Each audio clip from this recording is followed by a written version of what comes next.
All right, so before we plunge into this next section of the dispensation of Baha'u'lláh, did anyone have any thoughts, comments, etc. from the section we just finished on Baha'u'lláh? Very deep section.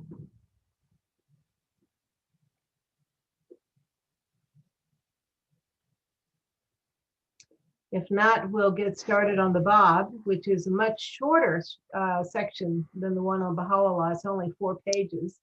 And if we finish it, we'll get started on the much longer section on Abdul-Baha, because there was a lot more confusion about Abdul-Baha in 1934 than there was about the Bab.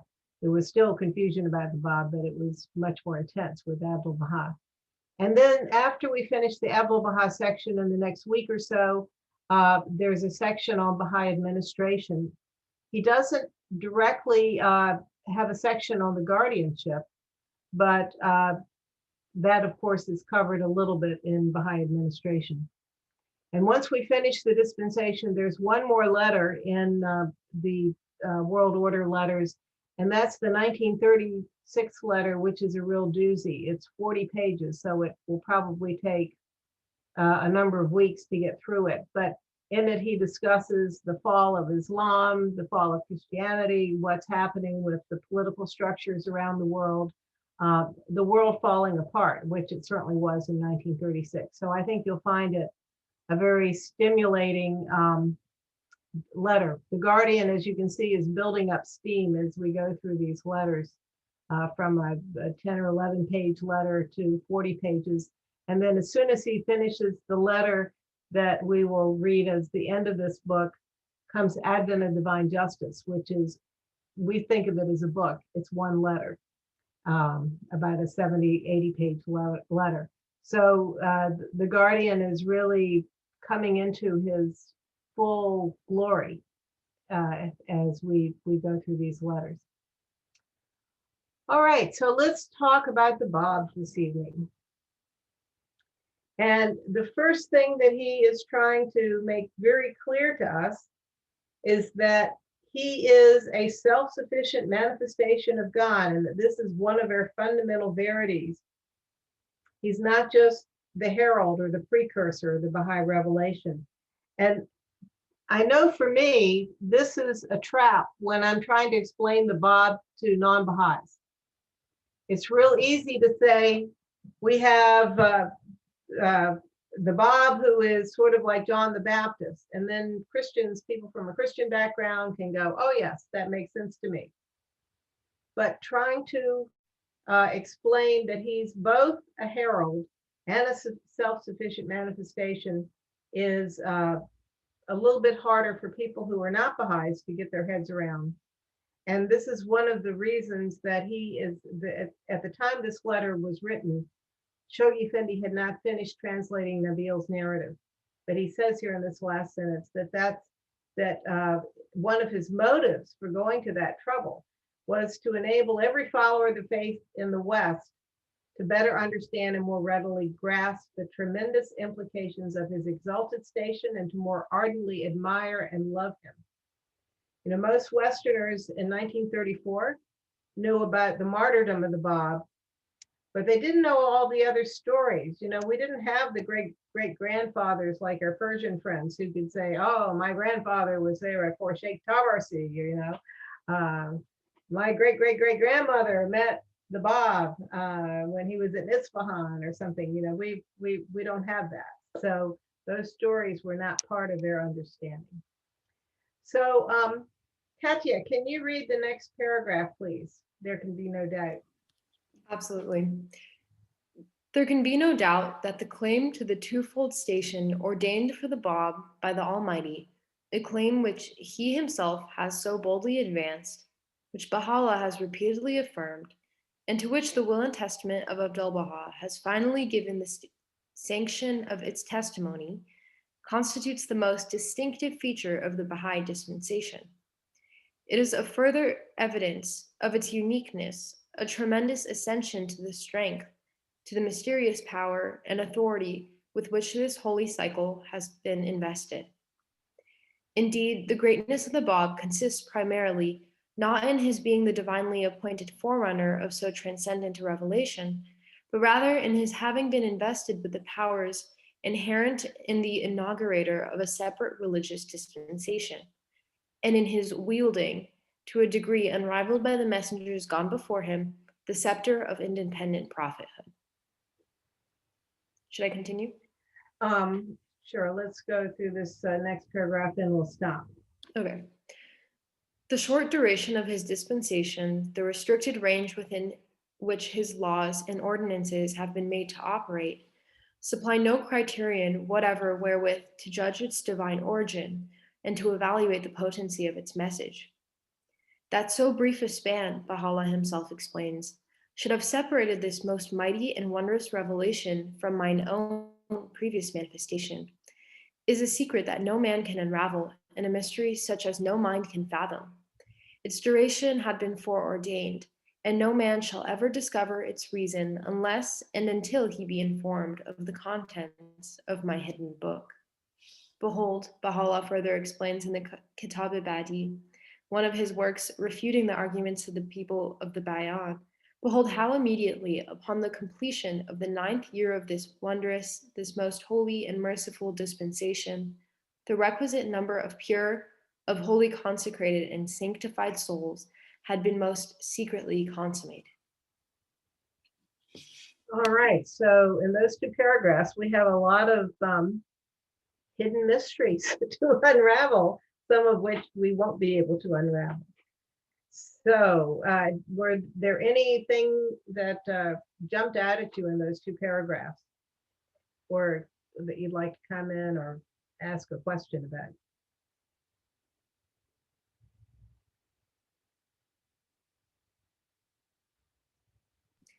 I was wondering the meaning of the phrase "my hidden book." Ah, yes. Does anyone have any clue as to what that means? Shaheen, have you run across that before? Where Baha'u'lláh refers to his my hidden book? I can't think of when or where. That's a great mystery. I'm sort of guessing it's referring to all the things that he knows that he's not going to tell us. But wouldn't you like to read it? Or no? You Not know, if it's I really about wouldn't. No, I not really if it's wouldn't. about me. No, I wouldn't. No. so Some the- things yeah, keep Go it ahead. hidden. Yeah. Well, it would be interesting to know if he has referred to his hidden book in other places.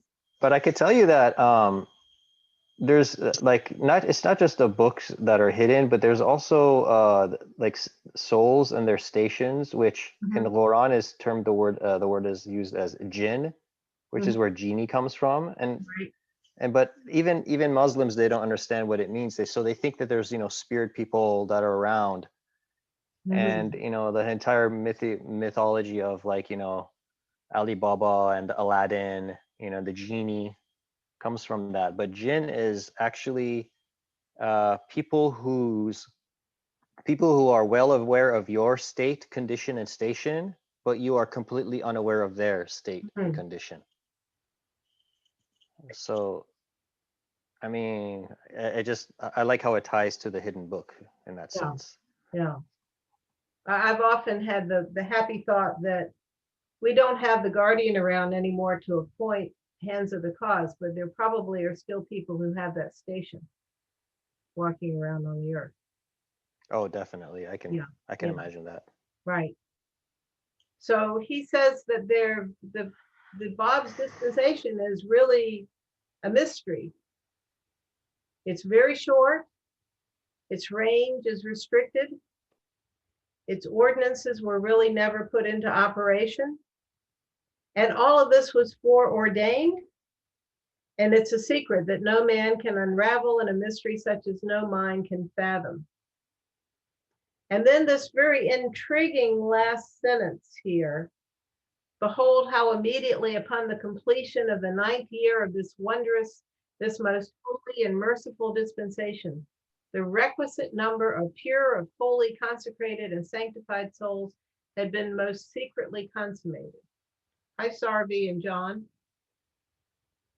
Hi, Aloha. Aloha. Aloha.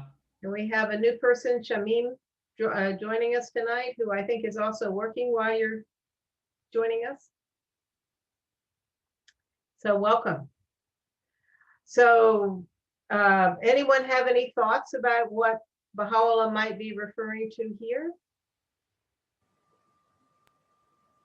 It says had been most secretly consummated.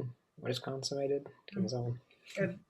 Well, brought to, married or brought together to achieve we refer to when a marriage is the husband and wife have their wedding night, we refer to it being consummated, the marriage being consummated. But we're talking about the right number of people have become part of the Babi faith, I guess, or the right sanctified, consecrated souls. But it sort of seems to me that in many ways, we know that when the 9th year is when Baha'u'lláh had his revelation in the Siyachal. And in order for the next dispensation to start, the last one has to have reached its fulfillment. So he's saying that by that point, enough pure sanctified souls had accepted the Bab for that dispensation to be able to move on to the next dispensation, for that one to end and the next. That's my guess about what he means by that, but I don't know. Going to the paragraph before that the most distinctive feature of the Baha'i dispensation is the fact that the Bab has 2 stations. That the herald is not only the herald, but also has the rank of being a separate manifestation of God.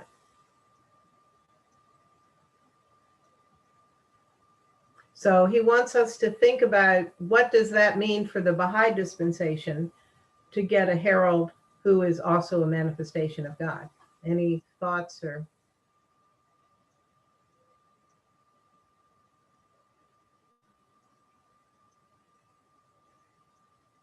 Really what captivates me is the magnitude that if that herald's requisite is to be a manifestation, then how much greater is the manifestation that manifestation is heralding? Right, exactly. And Baha'u'lláh is a supreme manifestation of God in the fact that he will overshadow all of the manifestations. They will all be part of his cycle, the Baha'i cycle for the next 500,000 years. So I suppose it was only, we needed a manifestation to be the herald if Baha'u'lláh is of that magnitude. Kathy, may I interject? Sure. Okay, you were saying a couple minutes ago that some people have a hard time explaining to their Christian friends the station of the Bab and all that. Well, read them that passage in the Bible. It's obviously in the New Testament. I don't think it's in the Old Testament, but read them that passage in the Bible that goes something like, when the promised one of all ages comes down, that he will come through the gate in the glory of the Father. Right. And Baha'u'lláh is that glory of the Father. I mean, Baha'u'lláh means the glory of God, and he will come through the gate. Well, who's the gate? Right. The Bab. So there you go. That's a rhetorical question. So, but that doesn't give the gate any higher rank than Elijah or John the Baptist. The station of the gate is not explained by that, but it does very clearly help to explain to a Christian that if you look at the Bible, you'll see all sorts of references. Once you open your eye, you'll see very direct things that do it. So, the Jews, when they have the Seder meal, they keep an empty seat at the table for the return of Elijah, because Elijah has to herald the coming of the Messiah. So John the Baptist is the return of the spirit of Elijah. And his caves, the mountain associated with the prophet Elijah is Mount Carmel. So the Bob, who is the return of the spirit of Elijah, is buried on Elijah's mountain.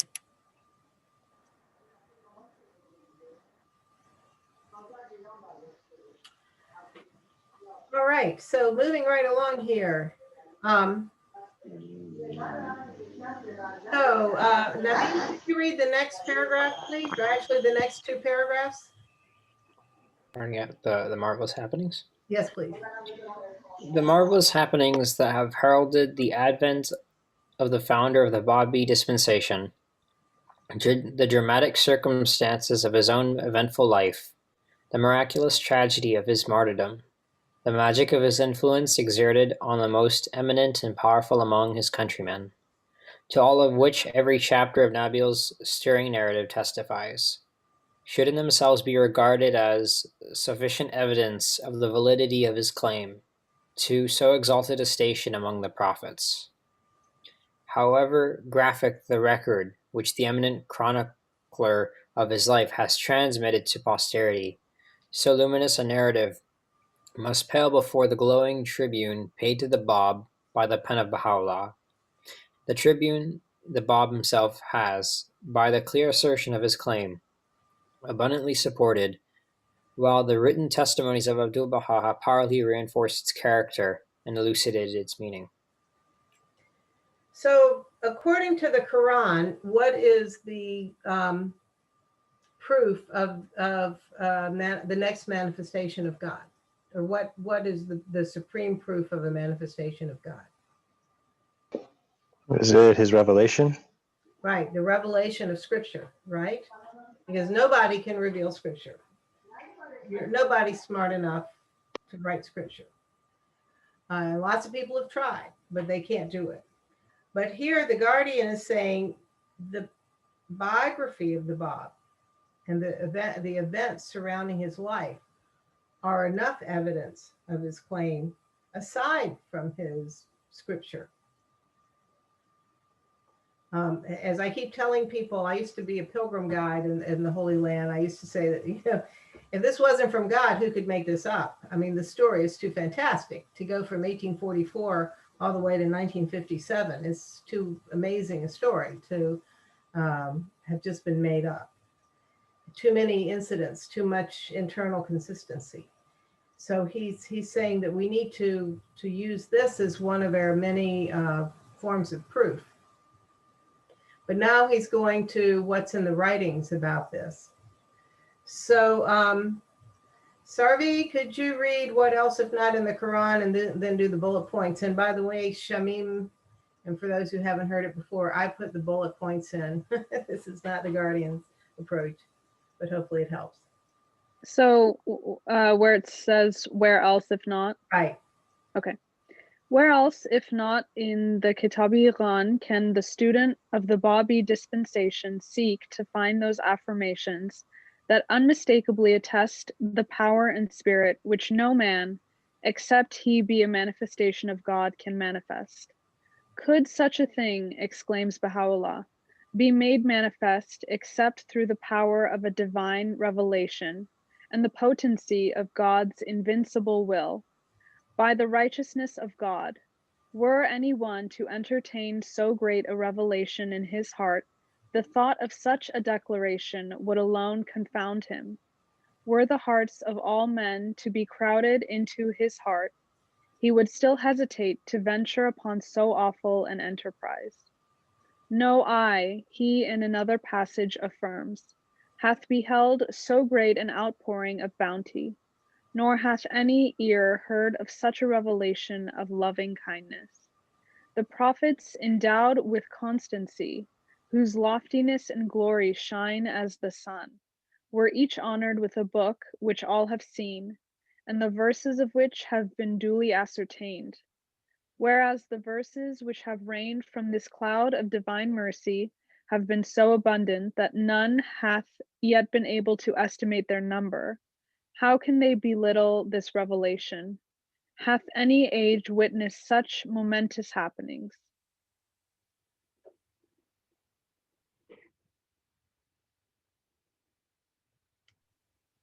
Kathy, should I continue or is that Well, I okay? think this is a good place to pause. I was pausing just to see if anybody had anything they wanted to jump in and say before we look at this. So obviously, the first thing the Baha'u'lláh is saying is, who could make this up? I mean, there's nobody could pull off, if they were an imposter, could pull off what the Bab did. You know, just his writings, the first night when he's able to read the mind of Mullah Hussein, to anticipate everything, to have foreknowledge of his arrival, and then to sit there and write out the Surah of Joseph.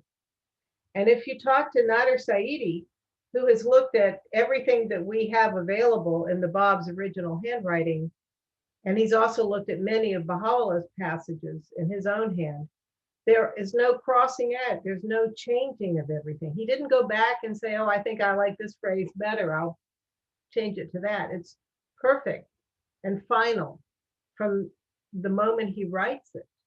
You know, there's that wonderful story of Vahid, sent by the Shah, and he's testing the Bab, and the Bab sits there and for hours and hours and hours and hours reveals the verses of God, writes, and this huge stack of papers on the floor that's building up. So nobody could do that. The Bab wrote as much in his 6-year ministry as Baha'u'lláh did in his 30-some-year ministry.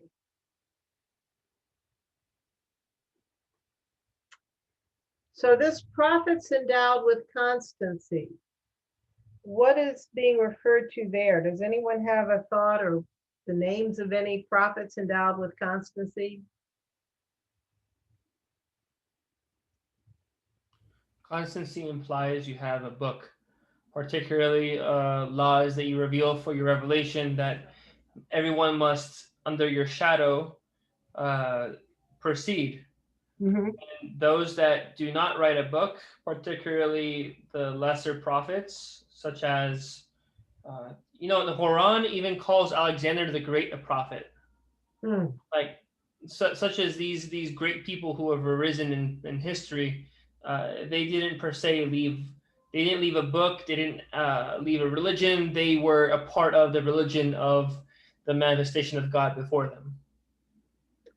So they are honored with a book even if they didn't write it. Like, for example, the New Testament is the book that is from Jesus, but Jesus didn't write that book, even though we know he was literate, because it talks about him in one story writing in the sand. So we know he could read and write.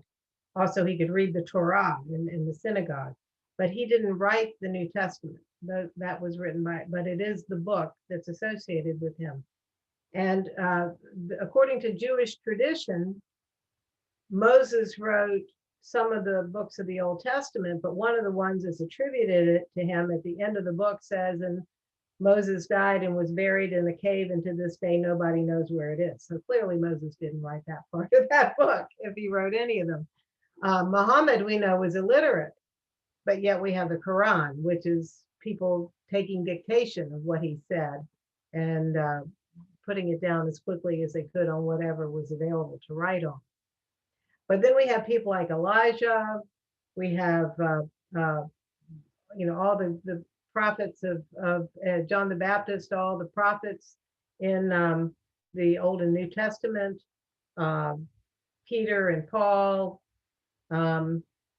These people did not create a book. They didn't create a new religion. I understand Rumi is considered to be a prophet who was not endowed with constancy, even though he was a writer.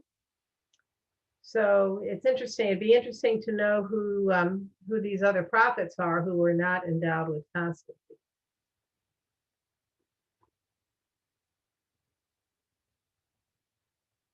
So we know of at least 3 rankings: prophets, prophets endowed with constancy, and then there's supreme manifestations. Well, doesn't it say somewhere in the writings? I'm pretty sure. I don't know if it was the central figures of the Guardian or who, but that Adam was technically the first prophet of God, and that there were tons and tons of prophets of God before written history. As far as the Baha'i faith is concerned, I mean, there was a lot. I mean, there was multitudes of prophets of God that we don't know of because there wasn't any recorded history. And Prophet Muhammad is the culmination of the first cycle of religion, of prophecy, or whatever you want to call it. But I mean, there's billions of people in the world, and there's maybe, I don't know, 10 million or so Baha'is, and as far as I know, the Baha'i faith is the first faith and the only faith so far in the history of humankind that says that religion is cyclical.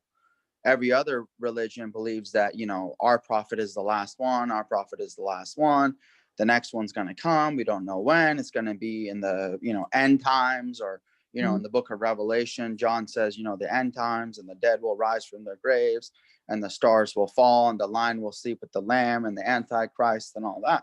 Right. So I don't know. We know, for example, Christopher Buck has written about this, that the peacemaker, there was a manifestation of God born in Michigan in about 400 years before the English got to the New England area.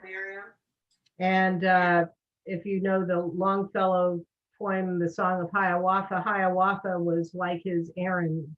Aaron was to Moses. He was the lieutenant of this manifestation of God, who was the one whose teachings led to the Iroquois Federation, the founding of the Iroquois Federation. And one of the things he was credited with was eliminating cannibalism. I mean, that's where they were on the learning curve of spiritual development. So, hi, Manav. Good to see you this evening inside. Hey, what's up? So good. So we're talking about the Bab. So let's see. Iman, can you read the next two paragraphs, please, commenting on the character? Yeah, I had a quick question. Oh, sure. So we know that the Baha'u'lláh is a supreme manifestation of God.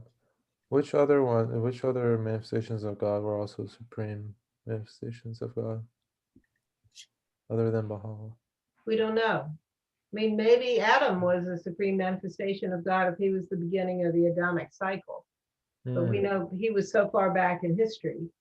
And he seems to be, if he was a historic person, seems to be at the point where mankind began to have settlements and the beginning of agriculture. That seems to be part of what that is, a historic memory of that. But we don't know who the other supreme manifestations are. So it's too far back. Oh, okay. Thank you. Okay, from commenting. I have a comment. I'm not sure if the supreme manifestations would have even come prior to this, because Abdu'l-Baha likens the supreme manifestation to the sun at noon, and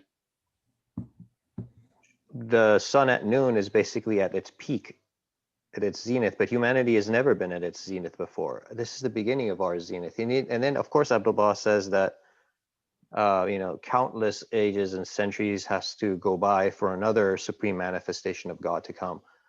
I understand that it's because humanity's maturity actually has two phases, and we're actually in one phase of it.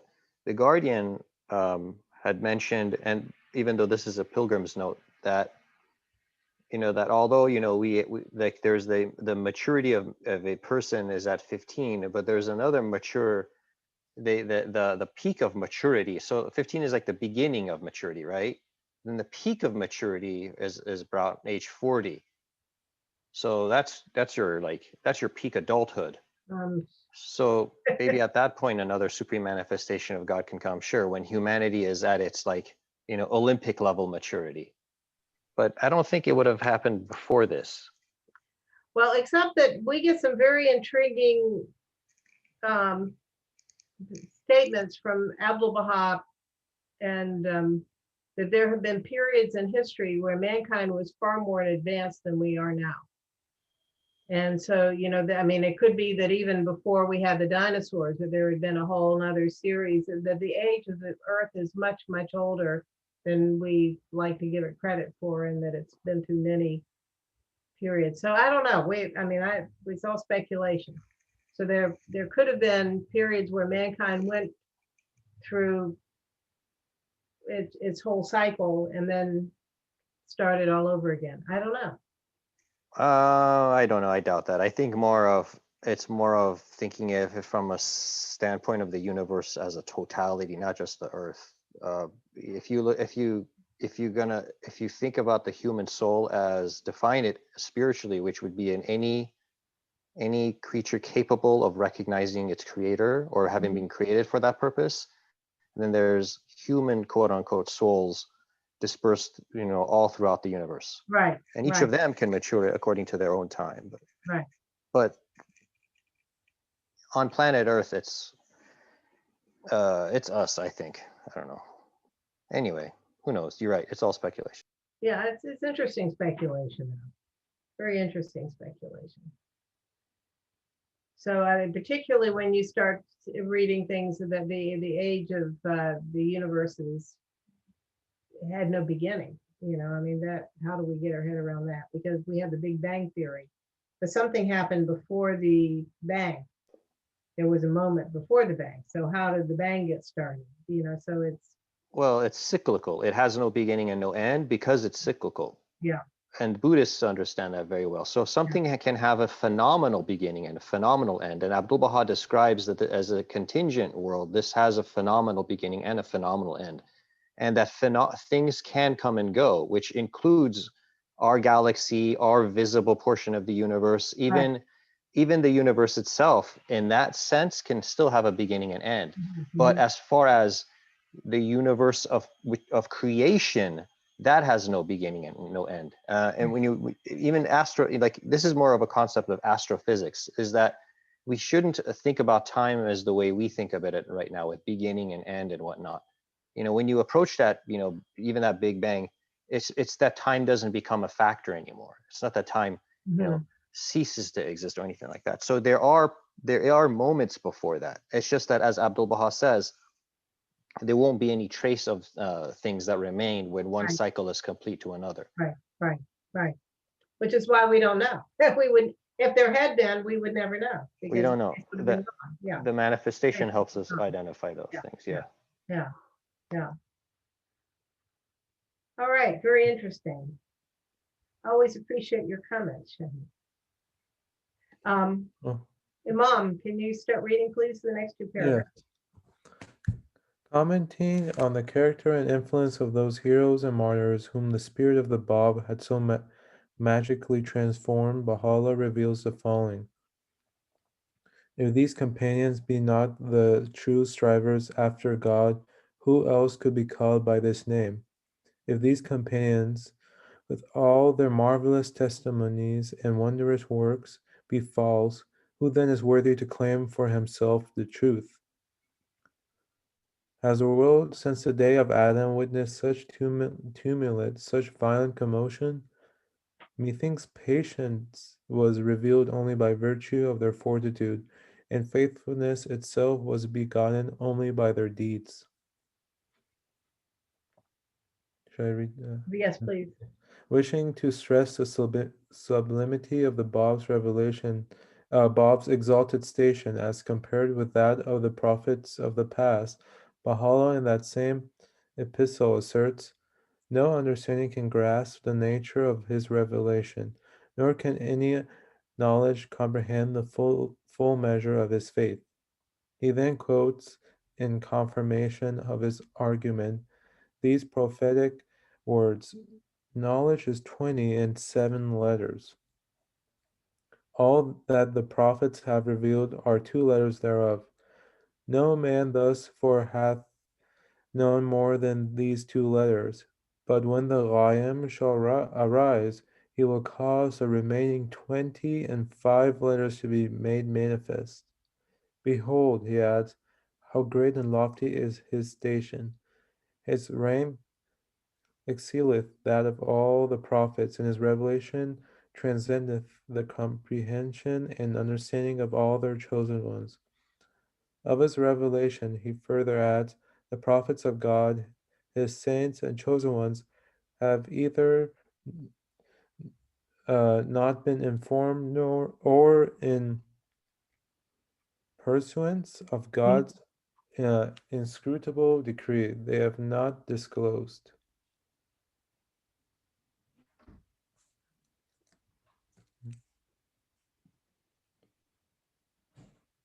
What is pursuance? So God has told them not to do something, so they are doing it in accordance with what God has said. Hmm.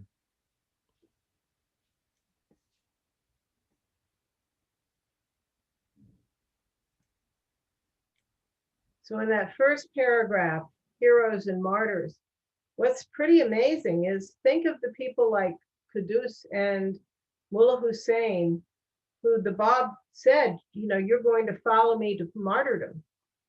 And they didn't go running home. They continued on to the field of battle, knowing that they had been promised that they would be martyred.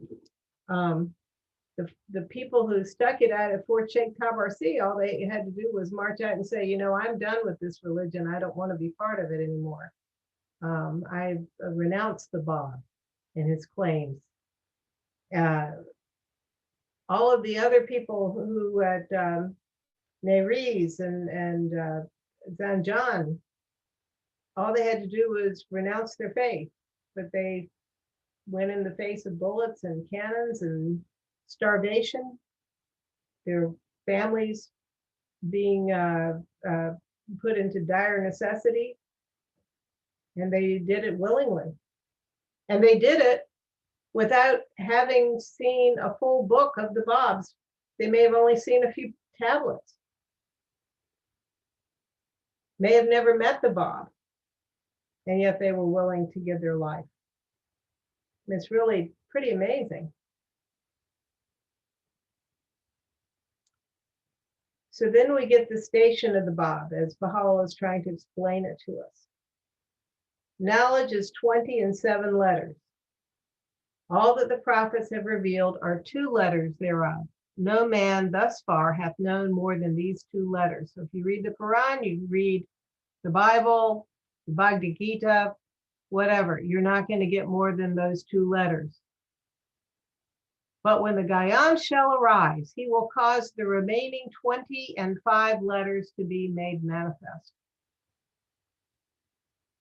So he's not just double, triple, quadrupling, he's a whole different magnitude of what he's telling us, what's in his writings, which makes you want to know all of those writings that we don't have of the Babs.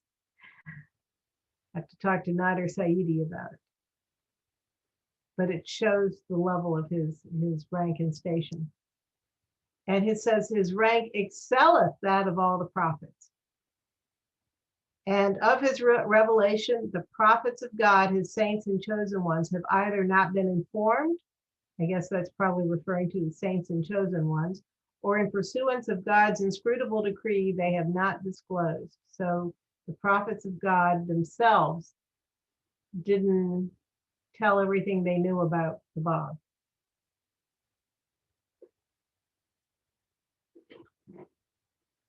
Any thoughts or comments or questions on those 2 paragraphs?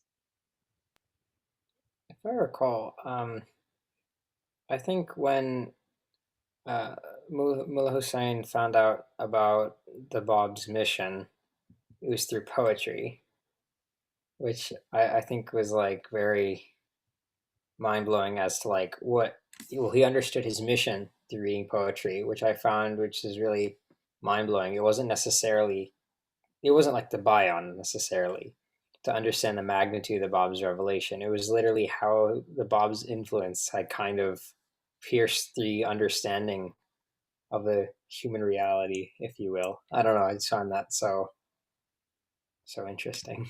Well, what's even more mind-blowing is that the Bab and Baha'u'lláh not only write in poetry, which is why a lot of their works have not been translated. because it's hard enough to translate scripture, but when it's in the form of poetry, it's even harder. But they did calligraphy so that as they wrote these things out, it also was in shapes, like the Surah Haikal is written in the shape of a 5-pointed star. As he's writing it, he's doing it in the shape of a star.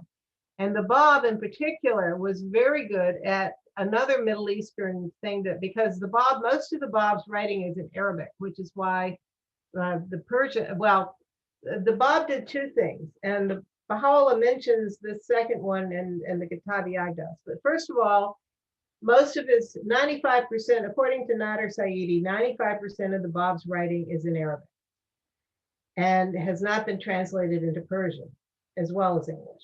So, which is one of the reasons why many of the friends in Iran are, most of the friends are not that familiar with the Bab's writings, because it's in Arabic.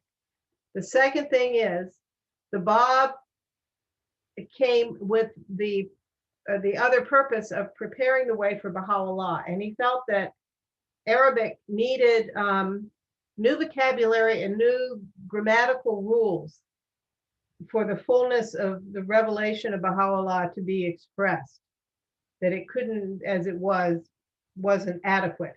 So he developed new rules of grammar and new vocabulary. So one of the first things a scholar like Dr. Saidi had to do was to break that code and figure out those rules and what that vocabulary was.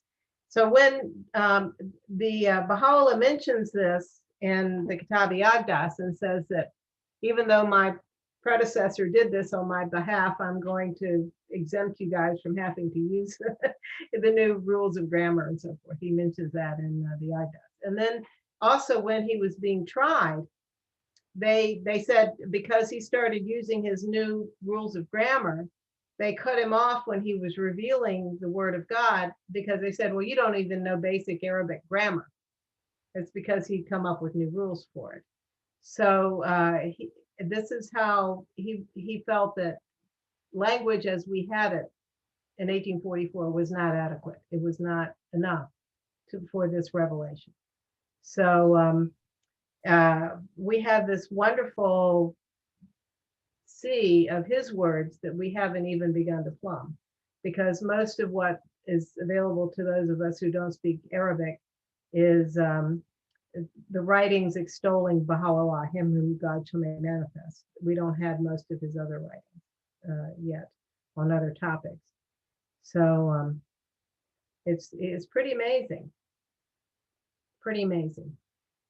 And of course, there were a lot of people in his lifetime who thought he was mentally ill.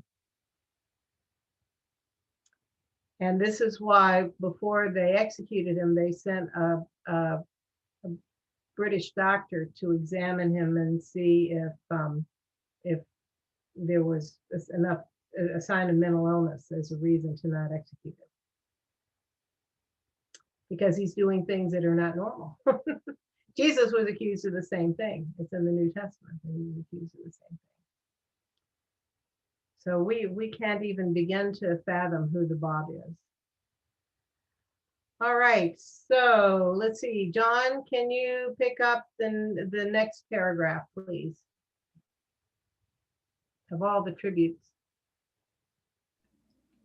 Of all the tributes which Baha'u'llah's unerring pen has chosen to pay the memory of the Bab, his best beloved, the most memorable and touching is this brief yet eloquent passage, which so greatly enhances the value of the concluding passages of that same epistle. Amidst them all, he writes, referring to the afflictive trials and dangers besetting him in the city of Baghdad, we stand life in hand, wholly resigned to his will, that perchance through God's loving kindness and grace, this revealed and manifest letter, Bahá'u'lláh, may lay down his life as a sacrifice in the path of the primal point, the most exalted word, the Bab. By him at whose bidding the Spirit hath spoken, but for this yearning of our soul, we would not for one moment have tarried any longer in this city.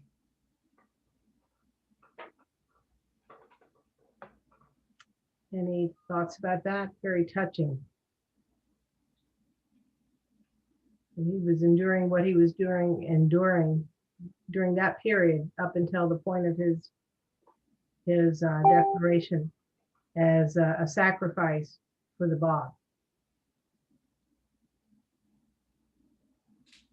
All right, so let's see. Manav, can I get you to read Dearly Beloved Friends through the bullet points, please? Dearly beloved friends, so resounding a praise, so bold an assertion issued by the pen of Bahá'u'lláh in so weighty a work, are fully re-echoed in the language in which the source of the Babi revelation has chosen to clothe the claims he himself has advanced. I am the mystic fane, temple/shrine. The Bab thus proclaims his station in the Qayyumul Asma, which the hand of omnipotence hath reared. I am the lamp which the finger of God hath lit within its niche and caused to shine with deathless splendor. I am the flame of that supernal light that glowed upon Sinai in the gladsome spot and lay concealed in the midst of the burning bush. O Kuratoline, he, addressing himself in that same commentary, exclaims, I recognize in thee none other except the great announcement, the announcement voiced by the concourse on high. By this name I bear witness, they that circle the throne of glory have ever known thee. With each and every prophet whom we have sent down in the past, he further adds, we have established a separate covenant concerning the remembrance of God and his day, manifest in the realm of glory, and through the power of truth are the remembrance of God and his day before the eyes of the angels that circle his mercy seat. Should it be our wish, he again affirms, it is in our power to compel, through the agency of but one letter of our revelation, the world and all that is therein to recognize, in less than the twinkling of an eye, the truth of our cause.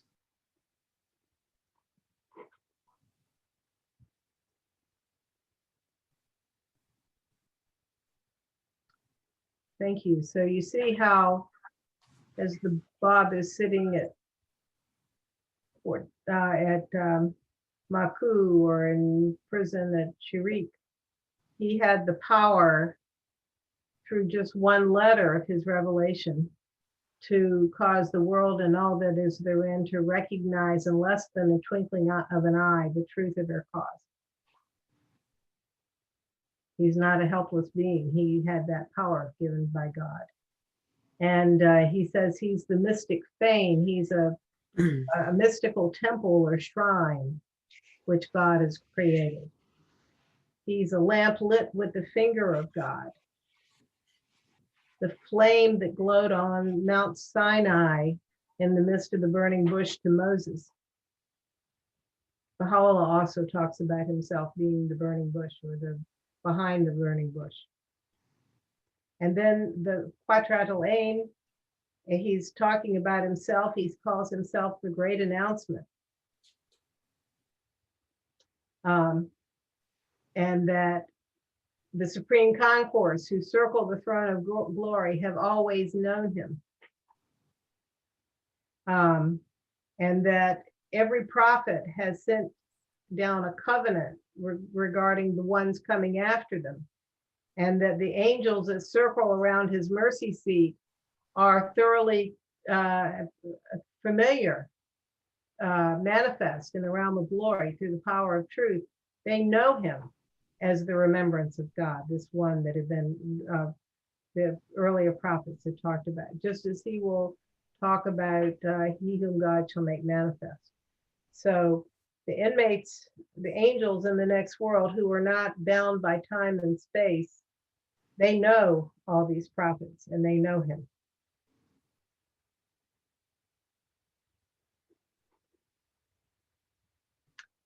All right, so let's see. Atin, can you get the next one? Yeah. Where do I start? I Sorry. am the primal point. Until where? Till Bahá'u'lláh? Just go through, yeah, right, through this one paragraph. Okay. I am the primal point. The Bab thus addresses Muhammad Shah from the prison fortress of Maku, from which have been generated all created things. I am the countenance of God, whose splendor can never be obscured, the light of God, whose radiance can never fade. All the keys of heaven God hath chosen to place on my right hand, and all the keys of hell on my left. I am one of the sustaining pillars of the primal word of God. Whosoever hath recognized me hath known all that is true and right, and hath attained all that is good and seemly. The substance wherewith God hath created me is not the clay out of which others have been formed. He hath conferred upon me that which the worldly wise can never comprehend, nor the faithful discover. Should a tiny ant, the Bab wishing to stress the limitless potentialities latent in his dispensation, characteristically affirms, desire in this day to be possessed of such power as to be able to unravel the, I don't know how to say that one, Extrusus. abstrusest and most bewildering passages of the Quran, its wish will no doubt be fulfilled, inasmuch as the mystery of eternal might vibrates within the innermost being of all created things. If so helpless a creature is Abdu'l-Baha's comment on so startling an affirmation, can be endowed with so subtle a capacity, how much more efficacious,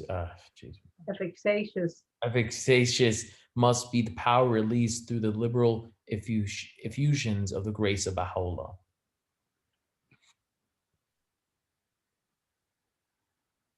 So the Bab is able to make an ant able to unravel the deepest mysteries of the Quran. So if the Bab can do that, think what Baha'u'llah can do.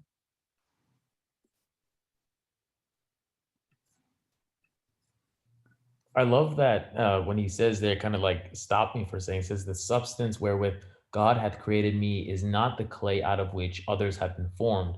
Is he speaking about others like humans, like everybody else, or is he speaking about other prophets? I would interpret it as normal humans, not as the other manifestations say the same thing, that they're not created out of the same clay. So from the beginning, their essence is different from us. They may look like normal human beings in terms of, they get tired, they get sick, they need to wear clothes, they look like normal people, but they weren't created like normal people. And they know it from the time that they're little. Even Abdu'l-Baha, who was not a manifestation of God, said when asked that he knew when he was very little that he was not a normal person. So he's a person on a mission, created specially to carry out God's mission. So he's here to help the rest of us, but he's not like the rest of us. What does he mean when he says, all the keys of heaven of God have been chosen to place on my right hand, and then all the keys of hell on my left? Why does he make that determination between the right and left hand? Any thoughts on that?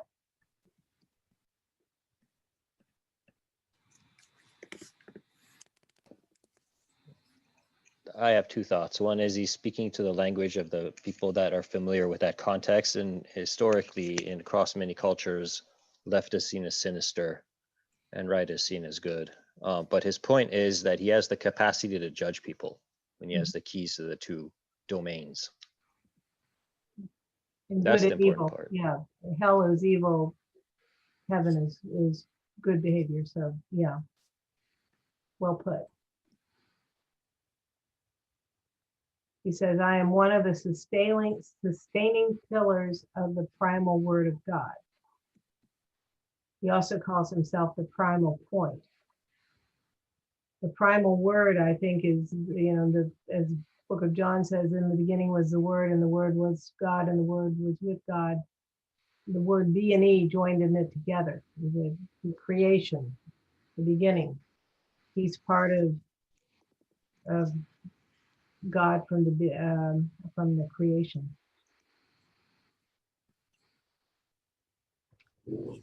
So let's move on here.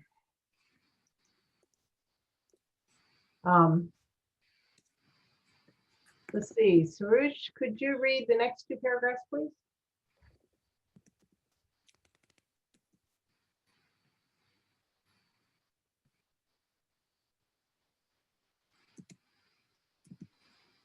Sorry, there was a phone call in the other room. Oh, sorry. Okay. Where should I begin?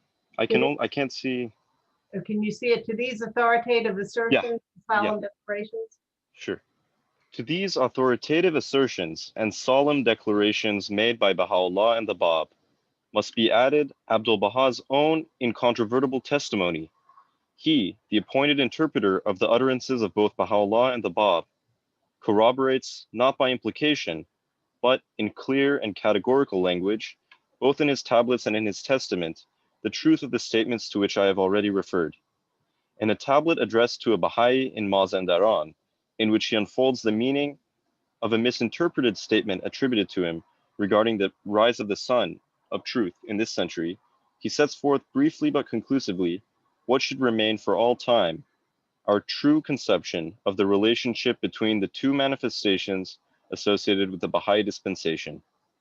In making such a statement, he explains, I had in mind no one else except the Bab and Baha'u'lláh, the character of whose revelations it had been my purpose to elucidate. The revelation of the Bab may be likened to the sun, its station corresponding to the first sign of the zodiac, the sign Aries, which the sun enters at the vernal equinox. The station of Baha'u'llah's revelation, on the other hand, is represented by the sign Leo, the sun's midsummer and highest station. By this is meant that this holy dispensation is illumined with the light of the sun of truth shining from its most exalted station, and in the plenitude of its resplendency, its heat and glory. Sorry.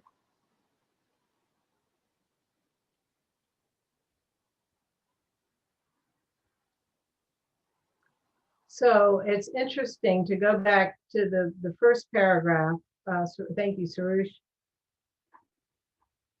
The Guardian points out that Abdul-Baha is the appointed interpreter for both the Bab and Baha'u'lláh. We know, and for me, I had forgotten this point, that he can interpret the Bab as well as Baha'u'lláh. He's authorized to do so.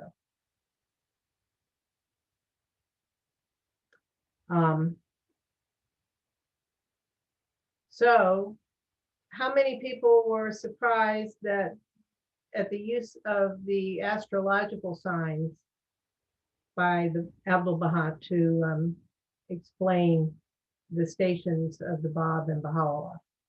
Because, you know, we don't get into astrology in the Baha'i faith.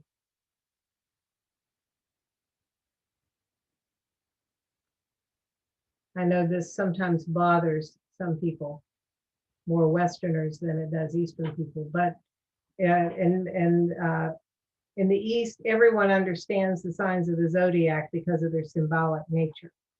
And Leo, of course, is midsummer,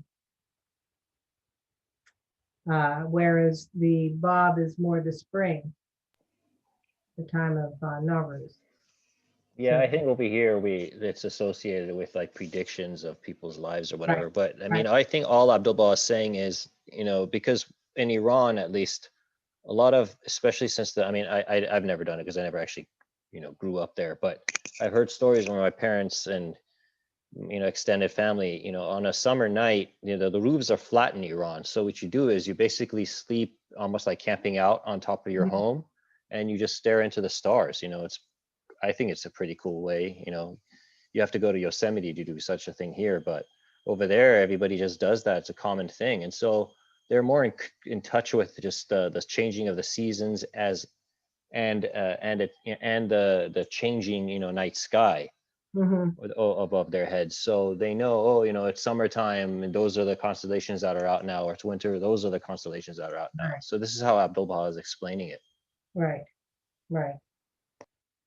So the springtime is more the sign of the Bab, and the summer, when it's at its fullest, is when excuse me, the Bab is the springtime, and Baha'u'lláh is the summer when it's at its zenith.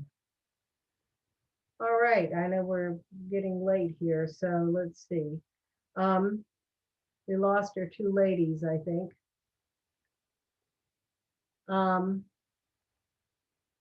Okay, let's see. Naveen, could you read the last two paragraphs, please? The Bab, the Exalted One, Abdu'l-Baha more specifically affirms in another tablet, is the morn of truth, the splendor of whose light shineth throughout all regions. He is also the harbinger of the most great light, the Abha luminary. The blessed beauty is the one promised by the sacred books of the past, the revelation of the source of light that shone upon Mount Sinai, whose fire glowed in the midst of the burning bush. We are one and all servants of their threshold, and send each as a lowly keeper at their door. Every proof in prophecy, in his still more emphatic warning, every manner of evidence, whether based on reason or on the text of the scriptures and traditions, are to be regarded as centered in the persons of Baha'u'lláh and the Bab. In them is to be found their complete fulfillment. And finally, in his will and testament, the repository of his last wishes imparting instructions, he in the following passage, specifically designed to set forth the guiding principles of Baha'i belief, sets the seal of his testimony on the Bab's dual and exalted station. The foundation of the belief of the people of Baha, may my life be offered up for them, is this.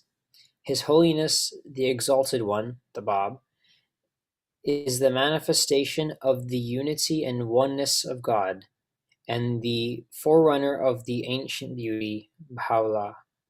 His Holiness, the Abha beauty, Baha'u'lláh, may my life be offered up as a sacrifice for his steadfast friends, is the supreme manifestation of God, and the dayspring of his most divine essence. All others, he significantly adds, are servants unto him and do his bidding.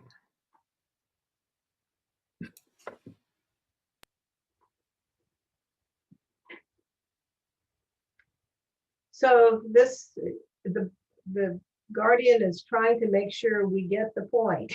He's got Abdu'l-Baha basically saying the same thing twice, but explaining it in slightly different ways, or three different ways actually, because he's got three quotes in these last two paragraphs. The Baha'is, particularly in the West, in 1934, did not have what in Christianity you might call an affirmation of faith. It didn't have, when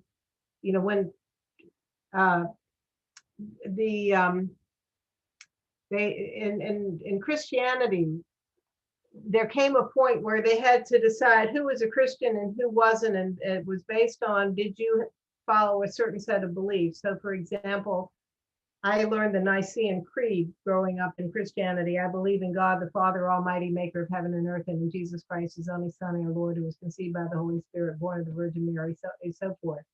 This was the elements of being a good Christian, was to believe what was in this one paragraph. So here, Abdu'l-Baha is telling us this is what we as Baha'is believe. The foundation of the belief of God is this. His Holiness, the Exalted One, the Bab, is the manifestation of the unity and oneness of God and the forerunner of the ancient beauty. So he's both the manifestation and the forerunner. His Holiness, the Abha beauty, Baha'u'lláh, is the supreme manifestation of God and the dayspring of his most divine essence. All others are servants unto him and do his bidding. So this is in the most brief form what we as Baha'is believe.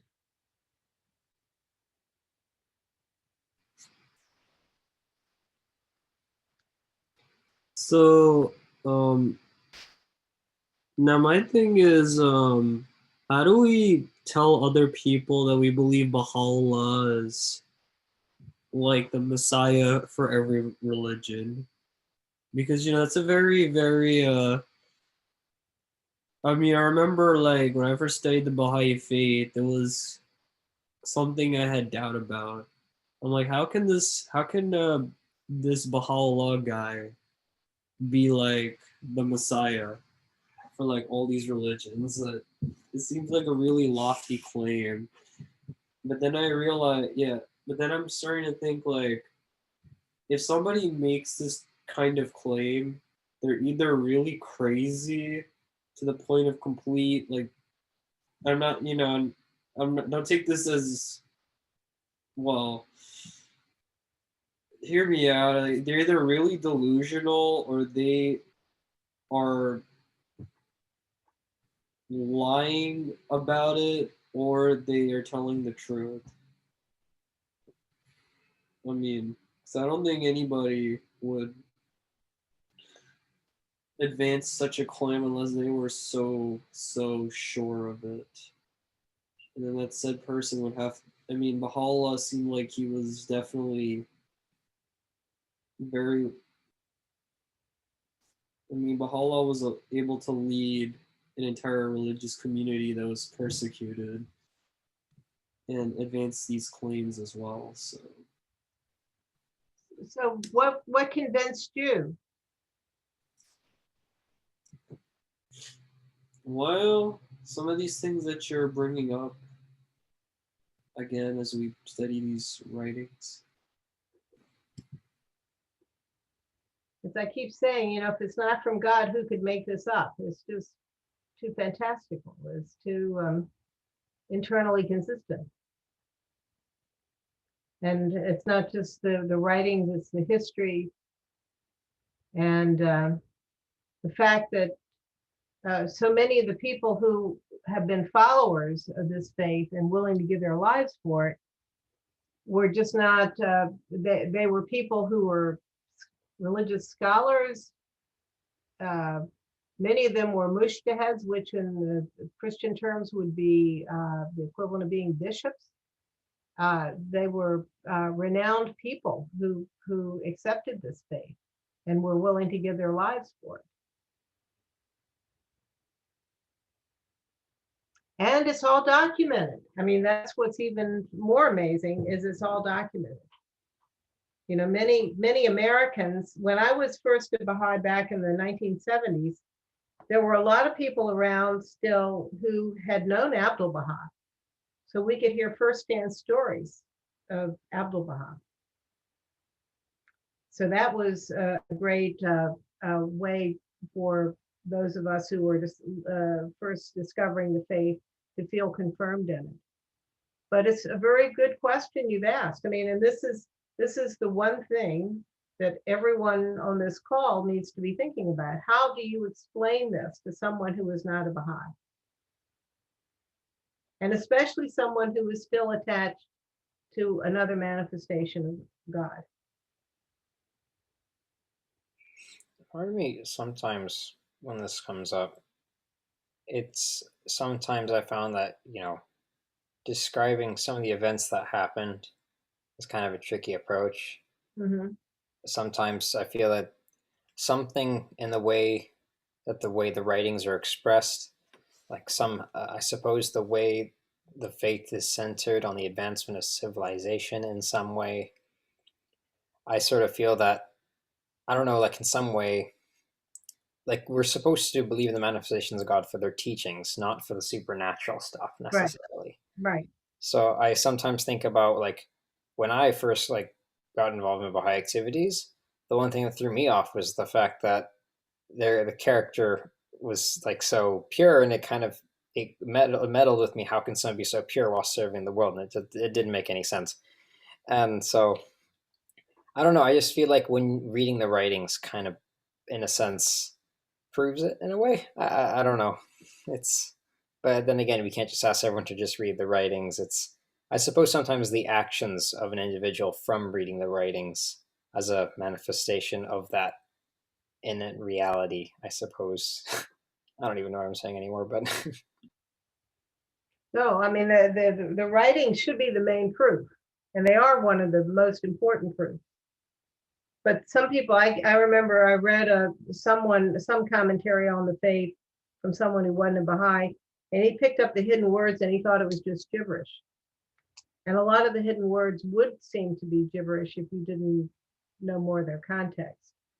And I love the hidden words. To me, they just jump out at me, and I get a great deal out of them.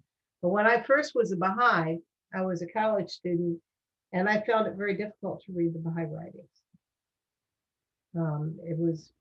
It was challenging for me, even though I had studied the Bible all of my life at that point. So when I was first a Baha'i in the 70s, one of the things that many people found attractive was the book Thief in the Night, dealing with biblical prophecy. And interestingly, Steve Sarowitz, who was behind the making of The Gate, he had used focus groups, professionally done focus groups, in order to gauge how to do the film The Gate for the general public.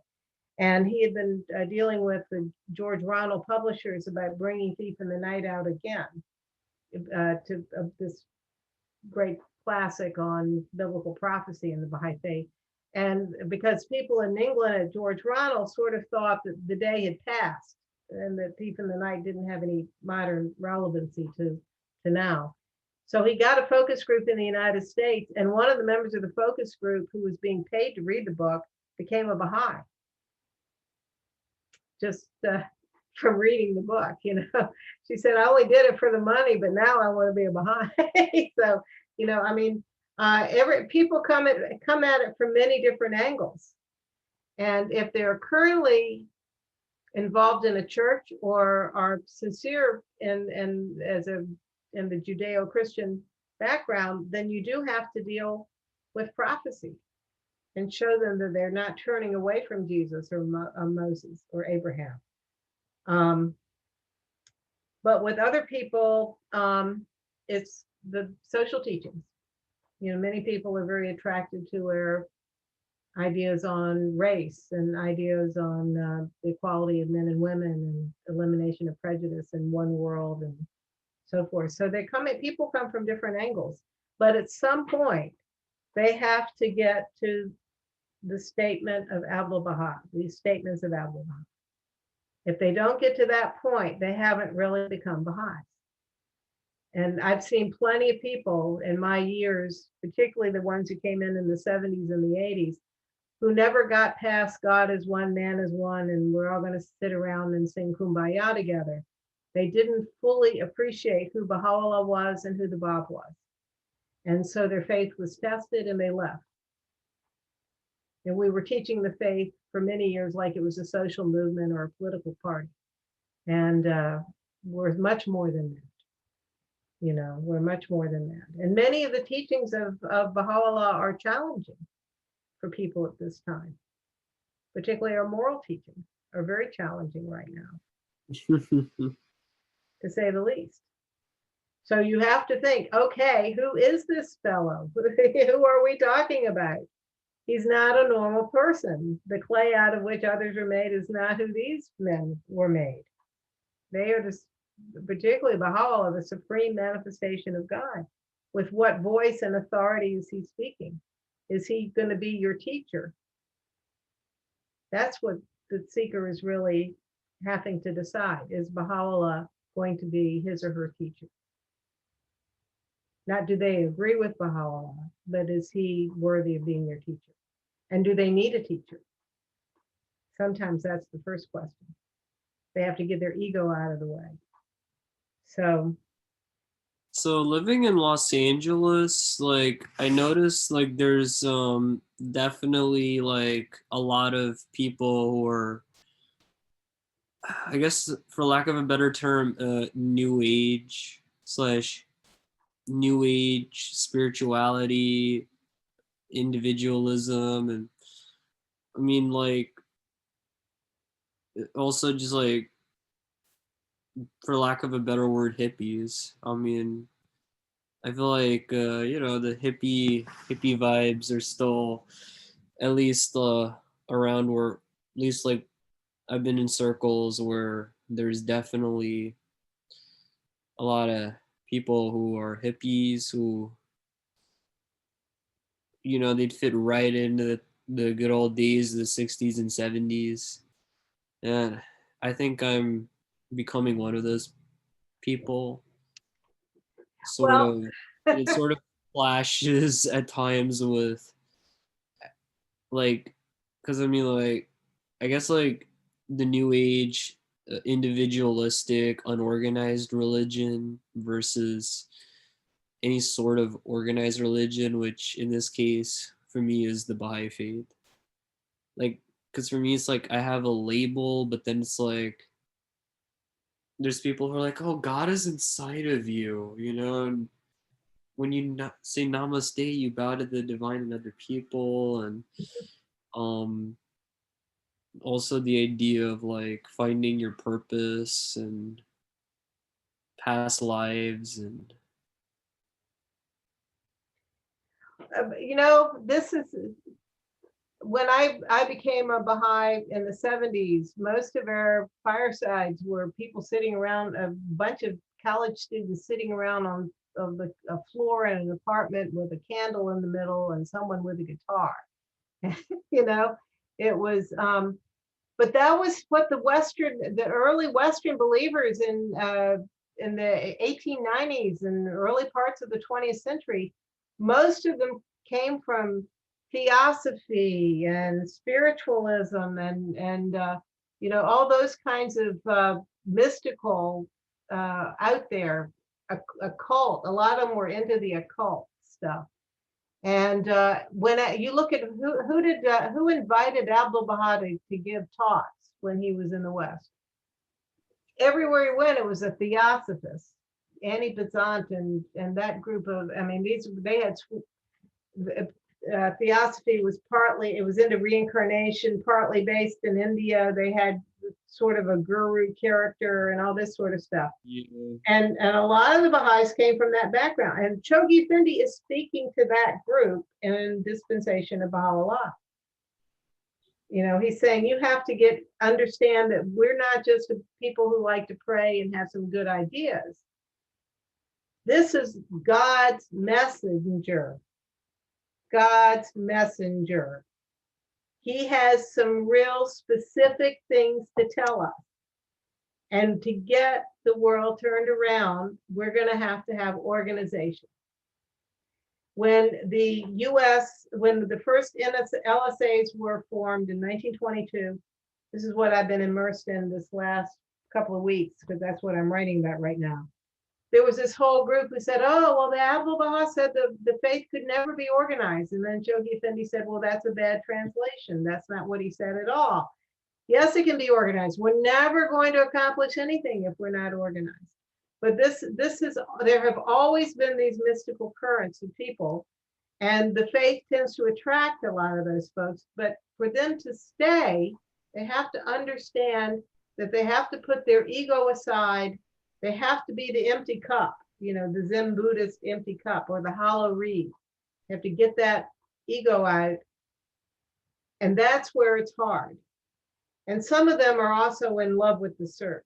They don't want to say, yes, I found it with Baha'u'lláh, because I enjoy, today I'm looking at Baha'i, next week I'll look at Zen Buddhism, and then the next week I'll be, something else.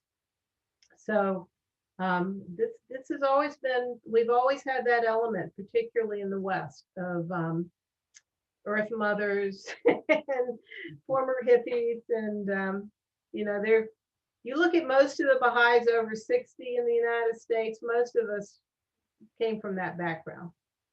And I feel like, I follow in y'all's footsteps. Good. Hey. Still, if you wanted to know what I'm up to, I'm still that type of person.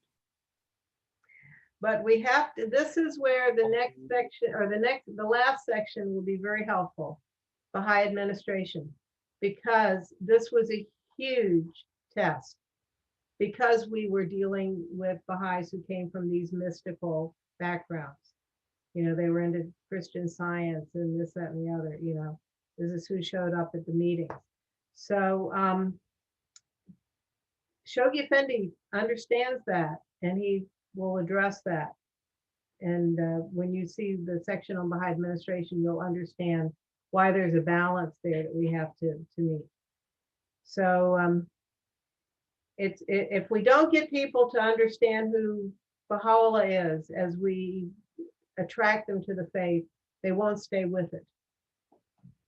They won't stay with it. So it's very important in our teaching work to understand this and to quickly move them so that their loyalty is to him as the messenger of God.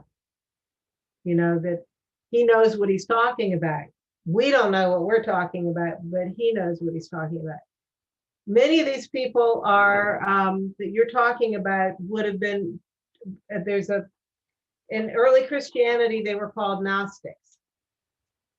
Gnostics are the kind of people who believe that, well, yes, I can get some good ideas from Jesus, but if I sit around and look at the sunsets every day for 2 weeks and really sort of contemplate the universe, I'll come up with my own mystical, wonderful experiences that will explain the universe to me.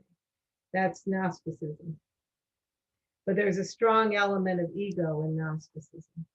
And this is why Jesus tried to say against that. He said, no one comes to the Father except through me.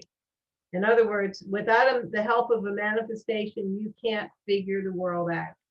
So this is what you have to explain to these folks, is that without Baha'u'llah's help, they will never get to the place they want to be in their spiritual development. So maybe the thing to do is to give them the hidden words. I mean, not the hidden word, the hidden words, 7 valleys. Is a beginning text.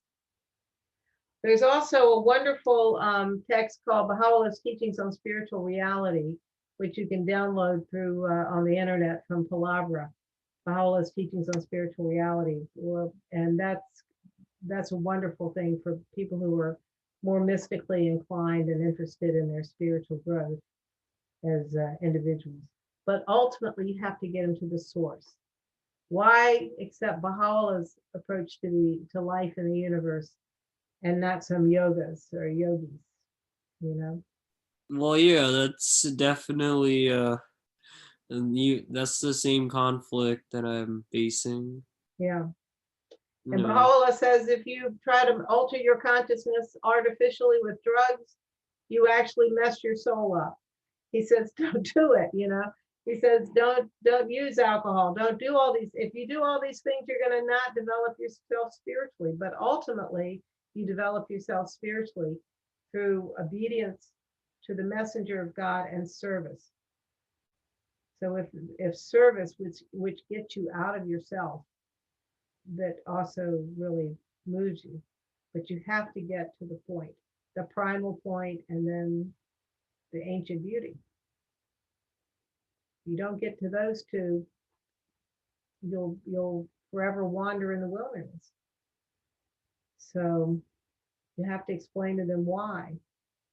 It's not easy. Well, Yeah. I mean, yeah, but when I guess like they might be like, oh, but because I mean, like the way they view people like Jesus, the way they view people like Muhammad and Moses, they'll be and Krishna and the Buddha, they'll be like, oh, they were just great spiritual teachers, and you know, like, and they, you know, they're like, oh yeah, like, and then people took their teachings and then turned them into religions, especially the teachings of Jesus, and then they used it to control other people.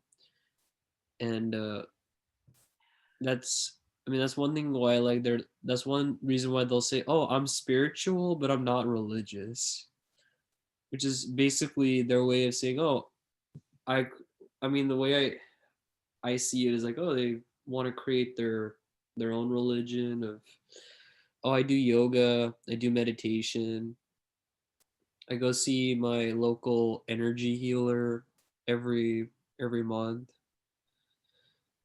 to be cleansed and have my chakras set straight and Realigned, yeah.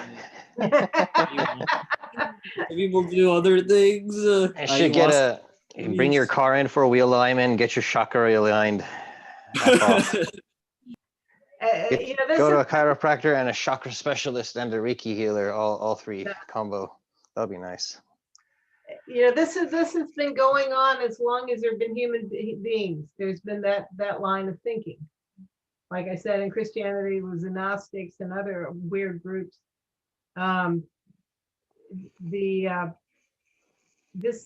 It's okay, because many of those people, some of them come in and like Wesley Tudor Pole. You hear about him a lot in the Baha'i writings. He was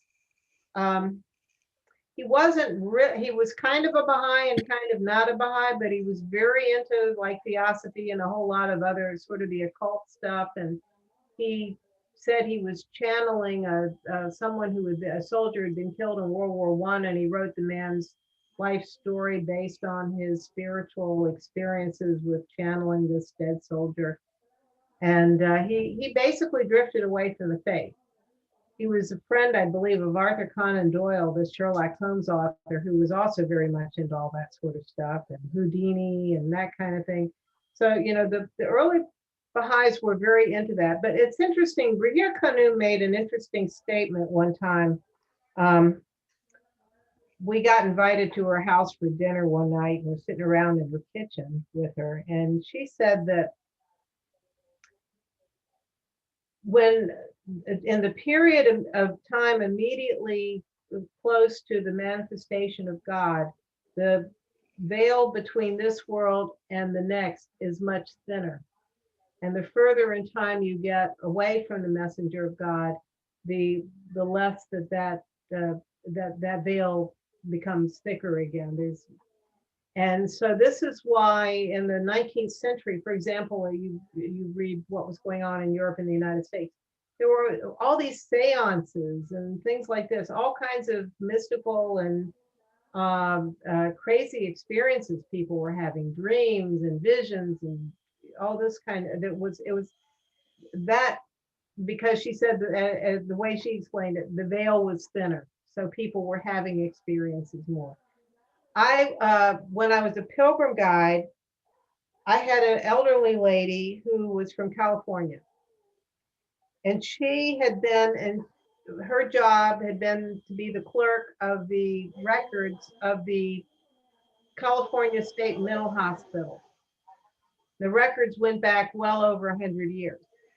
And some doctor was doing research in the early 20th century records, medical research, and knew she was a Baha'i.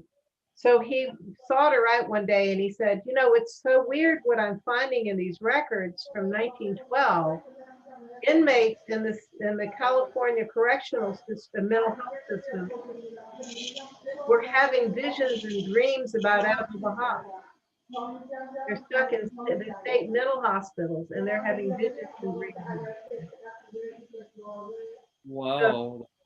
So these things are real. This other world is very real, and it's no wonder people want to mess with it, want to access it. I remember. Yeah. I remember like a couple years ago, I had a dream within a dream, and then in that dream, like I saw like a what I thought was a representation of God speaking to me. And it was like a very intriguing dream because it brought me peace and comfort during a time in my life that was a little chaotic. It was also like, how am I having a dream within a dream? I thought this was like some fictional stuff from Inception. Well, we know that dreams can be very real. That they are one of the ways that God will try to get to us. And I was reading a letter Edward Getzinger, who spent last year, he wrote it from Hollywood, California, where he was living at the time in the 1930s. He had a dream of Jesus. And he wrote to Abdu'l-Baha about it, and Abdu'l-Baha said, yes, I sent Jesus to you. That's why you had that dream, you know. I mean, so, you know, dreams are one of God's miracles that help us understand that there's more to life than this world. And it's one of the ways he communicates with us. But he communicates with all of us in different ways. And we just have to find out what that way is in their life. And I know people who have visions, people who don't have any of these things, you know. So sometimes somebody is telling you something because some angel has prompted them to say the right thing to you at the right time. They're not even aware why they're doing it. It just happens. But anyway, there's just much more to the world. And it's not surprising that there are people out there who There's like a lot of background sound. Could we mute everyone who's not talking? Yeah. Can you mute everyone who's not talking? Yeah, thank you. Okay, so this, you know, we have to, one of the things about people who are into the New Age stuff is they are paying attention to their bodies. They are paying attention to their dreams, to those incidents that give meaning to life if you pay attention to them. And that's good. But how far you go with that, if you go too far in trying to develop some of those things, it becomes ego. I mean, even trying to make your body super healthy can be ego. So if you're doing it to serve God, to be a better person, that's one thing. But sometimes people get to a point where it's a goal in and of itself, and it's, look at me, isn't this wonderful that I'm Mr. Universe, I'm on Earth, Arnold Schwarzenegger or whatever. But anyway, so this is where the balance is. It's the ego that is sometimes driving these desires to be parts of those groups. But I think that's very interesting, Manav, that's sort of the group you're swimming in.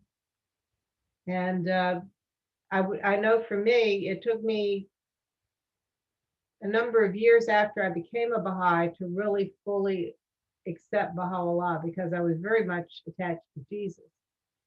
And when I went on pilgrimage, I had my more mystical inner experiences happened at Christian holy places more than they did at the Baha'i holy places. And I thought, gee, did I make a mistake? But enough other things happened in my Baha'i journey that I came to fully accept Baha'u'lláh. And I love Jesus even more today for being a Baha'i. But Baha'u'lláh, you know, I can't even begin to put in words how I feel about Baha'u'lláh.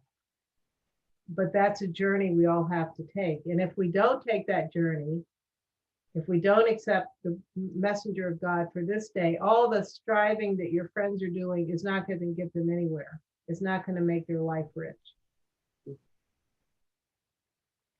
If that makes sense. Well, dear friends, it's after midnight in Florida, and John Pills has to get up early to go work for a Baha'i company. Even if the rest of us, some of the rest of you guys are not too late there in California. But next week, we will do the section on Abdu'l-Baha, which is also equally intriguing. And then the following week, we'll get into the section on Baha'i administration. All right. Thank you. Thank you. It was wonderful to be with you. Aloha. Aloha. Aloha. Thank you. Aloha. Bye, y'all.